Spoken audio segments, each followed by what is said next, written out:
दोस्तों, आप सब जानते हैं कि इस्लाम धर्म का सबसे पाक और पवित्र शहर मक्का है, जहां हर मुसलमान अपनी लाइफ में एक बार जरूर जाना चाहता है। पर यह जगह हमेशा से ऐसी नहीं हुआ करती थी। कुछ सालों पहले ये जगह बिल्कुल खाली और सुनसान हुआ करती थी, जहां शायद ही कोई जाना चाहता हो। आज की तस्वीरें देख के ये अनुमान लगाना काफी मुश्किल है कि कुछ टाइम पहले मक्का कैसा हुआ करता था। आज हम जानेंगे कैसे बना है मक्का, इसके बनने के पीछे का क्या है इतिहास। हर धर्म में उसके तीर्थ स्थान का बहुत महत्व होता है। इस स्थल में लोगों की आस्था जुड़ी होती है। जैसे हिंदू धर्म में चार धाम की यात्रा का अपना महत्व होता है। ये यात्रा काफी पवित्र मानी जाती है। उसी तरह मुस्लिम लोग हज करने के लिए मक्का और मदीना जाते हैं। इस्लाम में सऊदी अरब के दो शहरों मक्का और मदीना को काफी पवित्र स्थल बताया गया है। हर मुसलमान की चाहत होती है कि वो अपने जीवन में एक बार इन दोनों जगहों में जरूर जाए और मक्का में जाकर काबे का तवाफ यानी परिक्रमा करके अपने गुनाहों की माफी जरूर मांगे। इस्लाम में काबे की क्या वैल्यू है, ये तो इसी बात से पता लगता है कि दुनिया भर में जितने भी मुसलमान हैं, वो काबे की दिशा में ही नमाज को अदा करते हैं, चाहे वो दुनिया के किसी भी कोने में क्यों ना हो। काबा एक क्यूब साइज की इमारत है। काबा ग्रेफाइट पत्थर से बना हुआ है। इसकी लंबाई 40 फीट और चौड़ाई 33 फीट है। इसमें कोई भी खिड़की नहीं है, बस एक दरवाजा है। इसमें पूर्व दिशा में लगभग 5 फीट की ऊंचाई पर एक काला पत्थर लगा हुआ है। काबा की 7 बार तवाफ करने के बाद सभी मुस्लिम यात्री इसको चूमते हैं। ये पत्थर इनके लिए काफी अहम है। इसके चारों ओर बनी इमारतों को मस्जिदुल हरम कहा जाता है। अब बात करते हैं इसके इतिहास की। इसके निर्माण को लेकर लोगों में काफी मतभेद है। लोगों का कहना है कि काबा का निर्माण फरिश्तों ने आकर करा है। साथ ही लोगों का ये भी मानना है कि आज भी लगभग 70,000 फरिश्ते यहाँ काबे की तवाफ यानी परिक्रमा करने आते हैं और नमाज भी अदा करते हैं। अरब देशों के मुताबिक मक्का में काबे को लेकर एक और कहानी भी चर्चित है। कहा जाता है जब मुस्लिम्स के भगवान यानी अल्लाह ने पहले दो इंसान आदम और हव्वा यानी पहली महिला और मर्द को बनाया, तो इनसे नाराज होकर अल्लाह ने इनको धरती पर भेज दिया, जिसके बाद ये दोनों एक दूसरे से अलग हो गए। कई सालों तक ढूंढने के बाद ये दोनों जहां मिले वो जगह मक्का थी। यहीं आदम ने हव्वा की मिलने की खुशी में खुदा को सजदा कर शुक्रिया अदा किया था, जिसके बाद उसी जगह में बाद में काबा का निर्माण किया गया। इसके साथ ही एक और कहानी भी लोगों के बीच मौजूद है, जिसके बाद ये नष्ट हो गया। फिर हजरत इब्राहिम ने अपने बेटे हजरत इस्माइल के साथ मिलकर इस जगह का निर्माण किया था। इस्लाम धर्म के ग्रंथ कुरान के मुताबिक ये पैगंबर थे। अपने निर्माण के समय ये बिना छत वाली एक रेक्टेंगल टाइप की इमारत थी। लोगों का मानना है कि इन दोनों कहानी का जिक्र कुरान में नहीं मिलता और इस कहानी के लिए कुरान और हदीस का रेफरेंस इसलिए नहीं दे सकते क्योंकि ये दोनों कहानी नबी से पहले के वक्त की बात है। इतिहासकार काबा को धार्मिक के साथ साथ एक व्यापारिक क्षेत्र बनाने का पूरा श्रेय कुसई को देते हैं। ये कुरैश घराने से ताल्लुक रखता था। कुसई ने अपने आप को राजा घोषित करने के साथ काबा की चाबी अपने हाथ में रखी और जर्जर हो चुके काबा को फिर से बनवाया। दूर दराज क्षेत्रों में बसे अपने कुरैश रिश्तेदारों को मक्का में लाकर बसाया। तीर्थ यात्रियों से मक्का में प्रवेश से पहले कर वसूलने का प्रावधान था। जमजम के पानी पर अपना प्रभुत्व रखा। कर चुकाने के बाद तीर्थ यात्रियों के खाने और पीने की जिम्मेदारी कुसई के प्रशासन की ही होती थी। इसके अलावा मुस्लिम मान्यताओं के हिसाब से मोहम्मद साहब ने 620 ईस्वी को मक्का से यात्रियों के लिए यात्रा शुरू की। आज यही जगह मदीना के नाम से जानी जाती है। 628 से 630 ईस्वी में जब मोहम्मद साहब वापस आए तो इस जगह को इबादत गाह के रूप में इस्तेमाल किया जाने लगा। काबे में लगे पत्थर के बारे में कहा जाता है कि ये पत्थर इस दुनिया का नहीं, बल्कि इसको हजरत जिब्राइल अलैहिस्सलाम जन्नत से लेकर आए थे।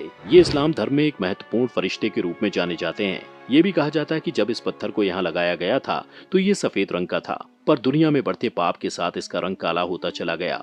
मोहम्मद साहब ने अपनी मौत से पहले 632 ईस्वी में आखिरी बार हज यात्रा की थी। मक्का ही वो शहर है जहाँ से इस्लाम की शुरुआत हुई थी। अल्लाह ने मोहम्मद साहब को पैगाम दिया, जिसके बाद से पूरी दुनिया में इस्लाम का प्रचार प्रसार शुरू हो गया। धीरे धीरे मक्का के आसपास शहर बसने लगे और वहाँ की आबादी बढ़ने लगी। समय के साथ काबा का स्वरूप बदलने लगा। बीतते हुए सालों के साथ यहाँ यात्रियों की संख्या बढ़ती रही और उसी हिसाब से यहाँ के आसपास में डेवलपमेंट होता चला गया। खलीफा उस्मान ने 644वीं ईस्वी से 656 ईस्वी तक काबा के आसपास में इमारतों का निर्माण किया। मक्का में कब्जा करने के लिए खलीफा अब्द अल मलिक, ये भी एक राजा थे, ने इब्र जुबैर के बीच गृह युद्ध छिड़ गया। इसी दौरान लगभग 683 ईस्वी में लकड़ी के बने काबा ढांचे को आग लगा दी गई, जिसके बाद ये पूरी तरह से नष्ट हो गया। इसके बाद इसको हजरत इब्राहिम की डिजाइन के हिसाब से फिर से बनाया गया और इसके चारों ओर मस्जिद का निर्माण भी किया गया। काबा के आसपास बनी मस्जिद का कई बार निर्माण किया गया, क्योंकि 1 साल पहले आई बाढ़ के चलते ये पूरी तरह से बर्बाद हो गया था। ये दुनिया की सबसे बड़ी मस्जिदों में से एक है। इसके बाद भी साल 1950 में बढ़ते तीर्थयात्रियों के चलते इसके स्ट्रक्चर में बड़े बदलाव किए गए। आज ये मस्जिद 40 एकड़ से भी ज्यादा जमीन में फैली हुई है। अगर आज काबा के स्ट्रक्चर की बात करें तो ये पहले से काफी ज्यादा बदल चुका है। ये क्यूबिकल शेप की इमारत है। इसका दरवाजा जो पहले किसी लकड़ी का बना था, उसको साल 1982 में सोने के दरवाजा लगाकर बदल दिया गया। काबा में ढकने वाला कपड़ा पहले मिस्र से मंगाया जाता था, पर अब इसको सऊदी अरब में ही तैयार किया जाता है। मस्जिद अल हरम भी पहले की तुलना में काफी अच्छा बन चुका है। इसमें यात्रियों की हर सुविधा का ख्याल रखा जाता है। यहाँ हर साल लाखों की तादाद में पूरी दुनिया से मुस्लिम हज यात्रा करने आते हैं। इतने लोगों का इंतजाम करना कोई आसान काम नहीं, इसलिए पूरे साल यहाँ की आबादी का एक बड़ा हिस्सा हज के इंतजाम में लगा रहता है। यहाँ चाहे यात्री के खाने का इंतजाम हो या वहाँ होने वाली कुर्बानी का काम हो, यहाँ सब कुछ पूरी तरह से सिस्टमेटिक तरीके से होता है। चलिए अब जान लेते हैं कि हज कैसे होता है। इसके यात्री सबसे पहले सफेद कपड़ा यानी एहराम बांधते हैं। ये कपड़ा कफन के समान होता है। इसमें किसी भी प्रकार की कोई सिलाई नहीं होती और साथ ही किसी भी प्रकार की कोई गंदगी भी नहीं लगी होती। फिर फ्लाइट से लेकर यात्रा तक सभी यात्री हज में पढ़ी जाने वाली दुआएं पढ़ते जाते हैं। मक्का पहुंचने के बाद काबा के चारों ओर चक्कर लगाते हैं, यानी कि तवाफ करते हैं, यानी कि उसकी परिक्रमा की जाती है। फिर अराफात के मैदान में शैतान को कंकड़ मारा जाता है। फिर कुर्बानी के फर्ज को पूरा करने के लिए बाल कटवा दिए जाते हैं। इस तरह मक्के और मदीना की यात्रा को पूरी कर इंसान हज के फर्ज को पूरा कर देता है। दुनिया भर के मुस्लिम जीवन में एक बार हज की यात्रा को जरूर करना चाहते हैं। साथ ही ये भी मान्यता है कि जो इंसान काबा में पूरे मन से मन्नत को मानता है, वो जरूर पूरी होती है। सऊदी अरब और काबा का पूरी दुनिया में अलग ही महत्व है। यहाँ किसी भी गैर मुस्लिम को प्रवेश नहीं दिया जाता है। आपको काबा का इतिहास जानकर कैसा लगा, ये हमें कमेंट करके कमेंट बॉक्स में जरूर बताएं। अगर तो दोस्तों ये थी काबा की हिस्ट्री, मक्का की हिस्ट्री, किस तरह से इन भाइयों ने बयान की और काफ़ी हद तक इंफॉर्मेटिव वीडियो थी आप सब के लिए, हमारे मुस्लिम और नॉन मुस्लिम्स के लिए, कि हिजर असवद किस तरह से जो है वहाँ पे नस्ब है और उसके ऊपर जब हज किया जाता है, जब उसके ऊपर बोसा दिया जाता है तो उसका कलर ब्लैक हो गया, क्योंकि इंसानों के गुनाह उसने अपने अंदर समा लिए। तो मक्का और मदीना मुसलमानों के लिए, हमारे लिए बहुत ही मुक़द्दस हैं, क्योंकि वहाँ पे हमारे आका सल्लल्लाहु अलैहि वसल्लम ने अपनी ज़िंदगी, मुबारक ज़िंदगी, मुक़द्दस ज़िंदगी गुजारी है।